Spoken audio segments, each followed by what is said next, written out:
Somewhere out there right now, two black holes are spiraling toward each other, heading for a collision violent enough to warp space itself.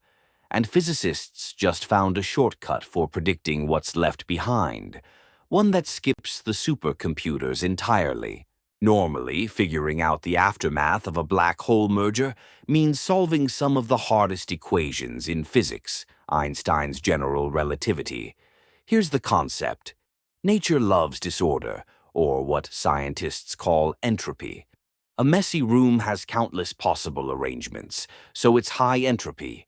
A spotless room only has a few ways to look clean, so it's low entropy.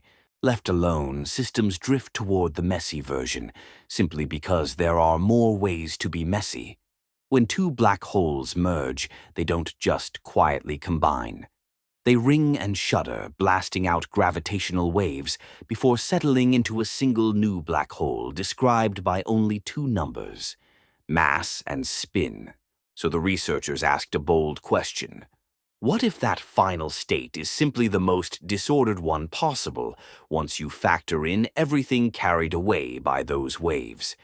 They tested it by tracking mass and spin as the black holes merged, then finding the exact point where entropy peaked. Compared against full supercomputer simulations, the prediction landed within just a few percent.